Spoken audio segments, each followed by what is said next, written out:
10%. 10%. Mason Gray's laughter bounced off the glass walls of his corner office like a slap to my face. You want a 10% raise after what, 12 years? At your age, Ryan? He couldn't finish his sentence before another wave of laughter shook his shoulders. I stood there frozen, clutching my portfolio of bridge designs, the proof of everything I'd built for this company. 12 years of late nights, missed family dinners, and innovations that saved millions in DOT contracts while he collected bonuses big enough to buy lake houses. Before that meeting, I'd rehearsed my pitch for weeks. Nicole had helped me practice at the kitchen table, playing devil's advocate while Aaron rolled his eyes from the couch. Dad, you've been there 12 years. They owe you more than 10%. Easy for him to say at 20. At 47, with his tuition bills and Dad's medical expenses, I couldn't afford to be cocky. I'd even worn my best shirt that morning, the blue one Nicole bought me for our anniversary. Stupid, looking back. Like dressing up would make Mason take me seriously. The bridge safety algorithm I designed cut inspection costs by 40%, I said, my voice smaller than I wanted it to be.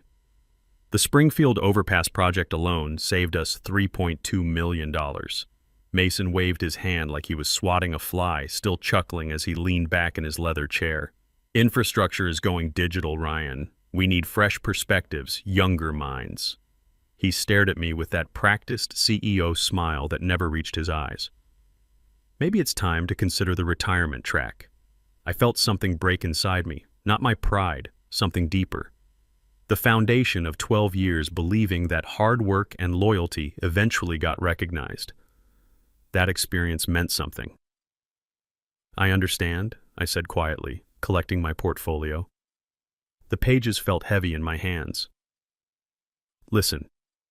Mason's voice softened with fake concern. You're good at what you do, but engineering is evolving. The board wants innovation, not just maintenance. That's just business. That's when I knew exactly what I would do. I'm Ryan Walsh, by the way. 47 years old, senior project engineer, Navy Seabees veteran, and until that moment, the kind of guy who kept his head down and did the work. The kind of man who stayed at the same company for 12 years despite being paid 20% below market rate because I believed loyalty meant something. Because I thought my work would speak for itself. I walked back to my desk on the 4th floor, past the glass offices of managers who'd been here half as long as me. My workstation sat in the corner surrounded by empty chairs. Our engineering department had shrunk from 18 people to 6 over the years. Not because we needed fewer engineers, but because my algorithms had automated so much of the routine work. My computer screen showed an email from the company newsletter. Feature story on how Mason's innovative bridge inspection program had landed our biggest client, the state DOT. My innovation. My 16-hour days for 8 months straight. My solution that revolutionized how they assess structural integrity. Beside my keyboard sat cold coffee I'd abandoned 2 hours ago when I finally gathered the courage to ask for that raise. Next to it, a photo of my family. Nicole, my wife of 23 years. Aaron, 20, junior at Ohio State studying engineering like his old man. Lisa, 18, heading to college next fall. And in the back, a smaller frame with my dad, 72 now, proud Navy veteran, who taught me that loyalty goes both ways. That night, I sat at our kitchen table with bills spread everywhere. Aaron's spring tuition, $12,000. Lisa's college applications, $800 in fees. Dad's new medications, $400 monthly. The mortgage we'd refinanced twice to keep payments manageable. Nicole found me there at midnight, calculator in hand. Bad meeting with Mason? I told her everything. The laughter, the age comments, the retirement track suggestion. She listened without interrupting, the way she had for 23 years. What are you thinking? She asked. I'm thinking 12 years of loyalty got me laughed at. And maybe it's time to stop being loyal to people who aren't loyal back. Nicole pulled up a chair beside me. We'd been together since college, through my Navy years, through buying this house when Aaron was a baby. She knew my moods, my stubborn streaks, my pride. You know what Dad would have said? She asked. Her father, gone 3 years now, had been a steel worker for 35 years, laid off 6 months before retirement when the plant closed. What would he have said? He'd say a man provides for his family first. Everything else is luxury. And your mom? Mom would say you can't save everyone, but you can try to save the people you can. I opened my desk drawer and pulled out a small black notebook. Inside were project ideas I'd worked on over the years. Personal projects, documented carefully with dates and development notes. Ideas I'd explored on weekends, refined on my home laptop, built on my own time. Ideas the company had implemented without formal paperwork because I'd been too eager to help, too willing to prove my worth. I flipped through the pages, stopping at notes from 3 years ago, a series of algorithms that became the backbone of our entire bridge inspection system. At the top of the page, my handwriting, personal project, predictive structural analysis, began 3/15/20, home development. What Mason never knew, what the company's legal department never bothered to investigate, was that I'd never signed over the rights to these innovations. The standard employment contract covered work done during company hours using company resources. My most valuable creations were documented as personal projects, developed on my own equipment during my own time. "Nicole," I said, looking up from the notebook, "what if I told you I could get us out of this financial pressure?" "All of it." She studied my face. "What are you thinking?" "I'm thinking Mason just made the biggest mistake of his career. Over the next week, I did something I'd never done before. I researched my own market value. What I found made me sick to my stomach. Senior engineers with my experience were making $140K, $180K. I was at $95K. 12 years of loyalty had cost me over $500,000 in lost income. I started documenting everything. Every email where Mason took credit for my work. Every meeting where he dismissed my input. Every innovation I'd created that became company property without compensation. The evidence painted a clear picture. Systematic undervaluation wrapped in corporate speak. Aaron noticed the change first. He found me in the garage Saturday morning, laptop open, surrounded by printed emails and project files. "Dad, what's all this?" "Research," I said, not looking up from a spreadsheet showing industry salary comparisons. "Your old man's been getting played." He pulled up a work stool beside me. "How bad?" "Bad enough that I could have paid for your entire college education with what I should have been making." Aaron whistled low. "So what are you going to do?" I looked at my son, 20 years old and sharp as a tack. He'd inherited Nicole's common sense and my stubborn streak. "I'm going to stop being stupid." The personal projects folder on my home computer told the real story. Bridge inspection algorithms I'd written on weekends, safety protocols I'd developed after long days at the office, predictive models I'd built during family vacations while Nicole and the kids were at the beach, all time-stamped, all documented, all legally mine. My old Navy buddy Steve was now working at a patent law firm in Columbus. I called him Sunday night. "Ryan, you've got grounds for a hell of a lawsuit if you want it," he said after I emailed him my documentation, "but probably easier to just take your toys and go elsewhere." "What about non-compete?" "What non-compete?" "This contract is from 2011. They can't retroactively add restrictions. Plus, these personal projects predate any work agreements. That's when I knew I had real options. Monday morning, I picked up my phone and scrolled to a contact I'd saved but never called. Hunter Stone, operations director at our biggest competitor. He'd reached out several times over the past 2 years, always professional, always respectful. His last message, sent 4 months ago. "The offer still stands when you're ready. We value experience here." My fingers hovered over the call button. 12 years of loyalty screamed at me to stop. Then I remembered Mason's laughter, the way he'd dismissed me like I was some obsolete piece of equipment. I pressed call. "Hunter Stone speaking. This is Ryan Walsh from Pinnacle Engineering Solutions. I believe we should finally have that conversation." "Ryan." I could hear genuine excitement in his voice. "I was beginning to think you'd never call. Are you free for dinner tonight?" That evening, I sat across from Hunter at a steakhouse that required reservations. He'd made one call and gotten us a table. That told me something about Apex Infrastructure's reputation. "I've followed your work for years," Hunter said, cutting his steak with precision. "The sudden leaps in Pinnacle's capabilities that coincided with gaps in your LinkedIn updates. Those bridge algorithms for the DOT contracts were game-changing." I felt my chest tighten. "How did you know that was me?" Hunter smiled, a genuine expression unlike Mason's practiced corporate grin. "Because Mason Gray doesn't have the engineering background to understand the basics of structural analysis, let alone create predictive algorithms. We tried to reverse engineer them, and couldn't. That's when I knew we needed the mind behind them. Hunter was 43, 15 years of operations experience, MBA from Michigan. He spoke like someone who understood both the technical and business sides of engineering, nothing like Mason's buzzword-heavy management style. "What exactly are you offering?" I asked, cutting straight to the point. "Principal engineer position, 2.3 times your current salary, equity options, your own team of 8 engineers." He leaned forward. "But more importantly, recognition. Your name on your innovations, your patents filed under your name, your projects credited to you in client presentations."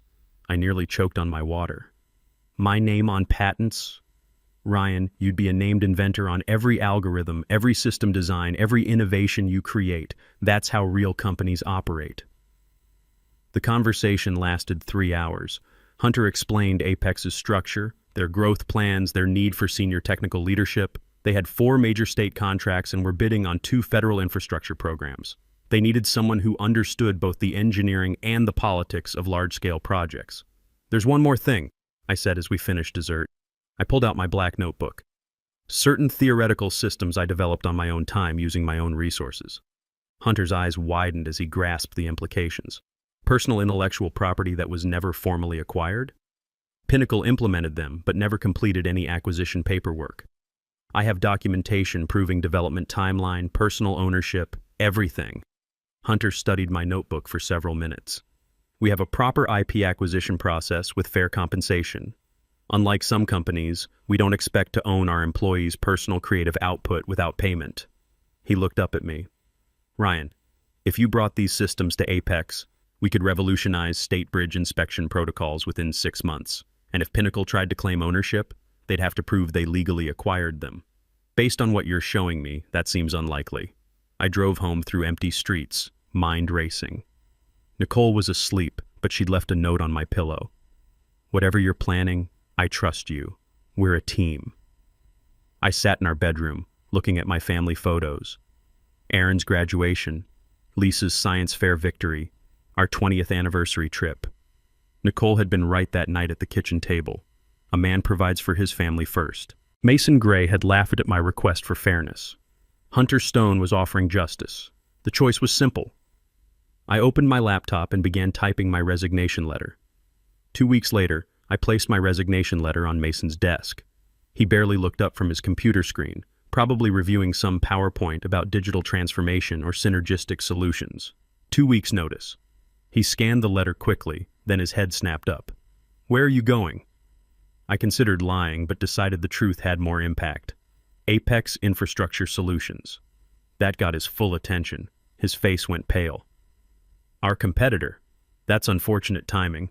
We're in final negotiations with the state to expand our DOT contract." "I know," I said calmly. "I built the inspection model for that proposal." Mason's expression shifted from surprise to something like panic.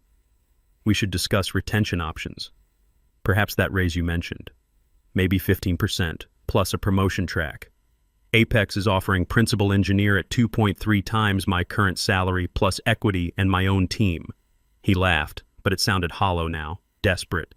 "They're overpaying. You'll be disappointed when they realize you can't deliver what they're expecting." I smiled, feeling a confidence I hadn't experienced in years. "We'll see." Mason leaned back in his chair, trying to regain his composure. "Ryan, let's be realistic. You're 47. Starting over at a new company at your age, the learning curve alone will be brutal. You know what's brutal?" I met his stare directly. 12 years of loyalty getting laughed at. Watching you take credit for my innovations while telling me I'm too old for advancement. I never said you were too old. You suggested the retirement track, for asking for a 10% raise. Mason's jaw tightened. "That was just, look, we can work something out. The board values your contributions." Funny, last week the board didn't even know my name. Now suddenly they value my contributions? My last 2 weeks were surprisingly peaceful. I completed my transition documents, trained my replacement, a bright kid fresh from engineering school named Scott Mills, who seemed both excited and terrified by the systems he was inheriting. I also carefully backed up all my personal project documentation and made copies of every email where I'd shared my innovations without any formal transfer paperwork. The hardest part was saying goodbye to my colleagues. Rachel Turner from customer service had been there 14 years, too longer than me. She found me packing up my desk on my final Thursday. "So it's really happening," she said, watching me put my family photos in a box. 12 years is long enough to wait for recognition. Rachel nodded slowly. "I've been thinking about updating my resume too. This place isn't what it used to be." "What do you mean? Mason's been pushing out anyone over 45? Calls it refreshing the talent pool. 3 senior people in accounting, gone. 2 project managers with 20+ years restructured out. You're just the latest." That hit me hard. I didn't know. He's systematic about it. Never fires anyone directly, just makes their jobs impossible until they quit. I looked around the engineering floor.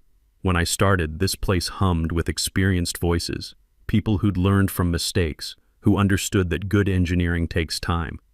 Now it felt like a college computer lab. "Rachel, when you do update that resume, let me know. Apex is growing fast." On my final day, I met with Lucas Reed, our legal counsel, for the exit interview. Lucas was 38, Harvard Law, and always struck me as competent but trapped in a company that didn't value competence. "Just routine questions," he assured me, sliding papers across his desk. "Standard non-compete, confidentiality agreements, confirmation you're not taking company property." I reviewed the documents carefully. "I'm not signing the non-compete." Lucas blinked in surprise. "It's standard procedure. It wasn't in my original contract from 2011, and I'm not agreeing to it now." I met his gaze steadily. "Regarding company property, I'm not taking anything that belongs to Pinnacle. I am taking my personal intellectual property that was never formally acquired." "What personal property?" Lucas's forehead creased with concern. I opened my notebook, showing him dated entries. These algorithms and systems were developed on my personal time using my personal equipment. Pinnacle implemented them but never completed any acquisition process. Lucas's expression changed as he flipped through my documentation. I could see the recognition dawning in his eyes. These are core systems we use for everything." "Yes," I said simply. He stared at me, then back at the notebook. "I need to make some calls." "Of course, but my employment ends today, and my personal property leaves with me." I walked out of Pinnacle's headquarters for the last time at 5:30 p.m. on a Friday. The security guard, Pete, had been there since my first day. "Good luck out there, Mr. Walsh," he said, checking my ID badge one final time. "Thanks, Pete. Take care of yourself." By Monday morning, I was sitting in my new corner office at Apex, looking out at a view I'd only dreamed about. My nameplate read Ryan Walsh, Principal Engineer. Below it, a smaller plate, Structural Analytics Division. Hunter introduced me to my team that first morning, 8 engineers, ranging from recent graduates to seasoned professionals. 2 of them I recognized, former Pinnacle employees who'd made the jump to Apex over the past year. "Ladies and gentlemen," Hunter announced, "meet Ryan Walsh. You know his work even if you don't know his name. The Springfield Bridge algorithms, the predictive maintenance protocols, the cost optimization systems that revolutionize state inspections. That's all Ryan's engineering." I felt something I hadn't experienced in 12 years, public recognition for my work. "Our goal," I told my new team, "is simple. We're going to show the industry what happens when innovation gets proper support and recognition." That afternoon, I called Nicole from my office. "How's the first day?" she asked. "Different," I said, looking at my nameplate, my team of 8 engineers, my window view of the city. "Very different. Good different." I thought about Mason's laughter, about 12 years of being undervalued, about walking past those empty engineering desks at Pinnacle. "Yeah," I said, "good different." 8 weeks later, the first implementation of my systems went live at Apex. Bridge inspection efficiency improved by 35%. Cost savings hit $2.8 million in the first quarter. Our sales team approached the state DOT with data showing we could outperform Pinnacle's metrics by significant margins. The morning the state announced they were switching their primary contract to Apex, my phone rang. Mason's name flashed on the screen. I let it go to voicemail. He called 4 more times before leaving a message. "Ryan, this is Mason. We need to discuss consulting opportunities immediately. Pinnacle is prepared to offer substantial compensation. Call me back as soon as possible." I saved the message, but didn't return the call. 3 days later, Mason was waiting by my truck in the Apex parking lot. This crossed every line of professional behavior. "This is inappropriate," I said, keeping my distance. "You've put 200 jobs at risk," he said, his voice urgent and desperate. "Pinnacle is facing a crisis because of what you took." I didn't take anything that belonged to Pinnacle, I replied calmly. I took my personal intellectual property that Pinnacle used without proper acquisition. Nobody will believe that. It looks like corporate theft. I have dated documentation of every personal project, every implementation, and every conversation where ownership was never transferred. Your legal team never did their job, and you never valued mine enough to care about details. Mason stepped closer, desperation clear in his eyes. Name your price. Whatever Apex is paying, we'll triple it. I thought about those 12 years, about sitting at my desk while he took credit for my work, about his laughter when I asked for basic recognition after saving the company millions. You once told me infrastructure needs younger minds, I said quietly. Maybe it's time for fresh perspectives. I'm just following your business advice. The guilt hit me hardest 3 months later. I was reviewing Apex's quarterly numbers when Rachel called about the latest Pinnacle layoffs. 45 more people. Good people. Engineers I'd worked with for years, admin staff who remembered my kids' birthdays, project managers who'd covered for me when Dad was in the hospital. Ryan, Rachel's voice cracked. Jenny Martinez from accounting, 22 years there. They gave her 2-week severance. I stared out my corner office window. Below, construction crews worked on the new interstate bridge using my inspection protocols, my algorithms that had made Apex millions. I'll call Hunter tomorrow about expanding our recruitment program, I said. Will you? Her skepticism cut deep. Or will you be too busy counting your stock options? That night, I couldn't sleep. Nicole found me in the garage at 2 a.m. tinkering with my workbench. Regrets? She asked. About leaving Pinnacle? No. About how it happened? Every day. You didn't cause this, Ryan. Mason did. Tell that to Jenny Martinez. Nicole pulled up a chair beside me.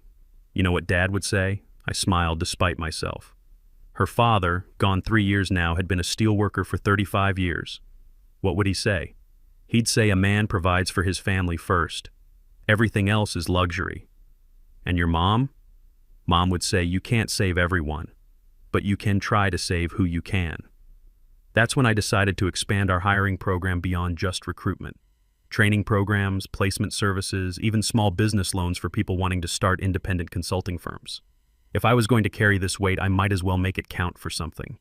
The following quarter, Pinnacle's stock fell 42%. They laid off 150 employees. Industry publications described it as a catastrophic loss of technical capability and mysterious deterioration of their award-winning inspection systems. Mason resigned under pressure from the board. I watched the announcement from my office while reviewing proposals from 5 new clients who'd switched from Pinnacle to Apex. Then came the lawsuit. Pinnacle sued me for theft of intellectual property. Their case fell apart when my documentation proved I'd developed the algorithms as personal projects. The judge dismissed it, noting that Pinnacle had failed to secure proper ownership of innovations they'd implemented. The morning after the case was dismissed, I received an unexpected email from Lucas Reed. Coffee? There's something you should know. We met at a diner halfway between offices. Lucas looked older, grayer than I remembered. I was laid off last month, he said. Part of the latest cuts. I'm sorry. Apex is hiring legal staff if you're interested. He shook his head. That's not why I wanted to talk. It's about your algorithms, your documentation. I tensed. The court already ruled. I know. They ruled correctly. Lucas leaned closer. But there's something you don't know. After you first mentioned personal projects in your exit interview, I went to Mason immediately, told him we needed to investigate before taking any action. And he showed me emails from 3 years ago. You'd sent him detailed explanations of your algorithms, asking if the company wanted to formally acquire them. You even suggested fair compensation terms. My coffee stopped halfway to my lips. I remember those emails. Mason replied, dismissing the need for formal acquisition. Said something like, just implement if it works, we'll sort details later. He knew exactly what you had created, that you documented it as personal work, and that the company never properly acquired it. He knew all along. Lucas nodded grimly. When you left and Apex started implementing your systems, he came to legal demanding we sue you, despite knowing he had no case. I told him the emails proved his negligence. He ordered me to proceed anyway. Why are you telling me this? Because I want you to know something important. Lucas met my eyes. What happened to Pinnacle wasn't just about you taking your property elsewhere. It was years of systematic arrogance. Mason didn't just undervalue you, he did it to everyone. Legal, operations, customer service. He treated the entire company like replaceable parts. I thought about this driving back to Apex. My revenge hadn't destroyed Pinnacle. It had simply revealed what was already broken. 18 months after walking out of Mason's office, I stood accepting the Regional Engineering Excellence Award. Looking at the audience, I saw many familiar faces from Pinnacle now wearing Apex badges. Innovation isn't just about algorithms, I said into the microphone. It's about recognizing value in people, treating experience as irreplaceable rather than disposable. Companies that understand this will always outperform those that don't. If you're questioning your own value in your workplace right now, remember this. Loyalty should flow both ways. Document your achievements, know your worth, and never apologize for asking to be valued appropriately. No one determines your value but you. And sometimes the most powerful thing you can do is simply refuse to be disposable.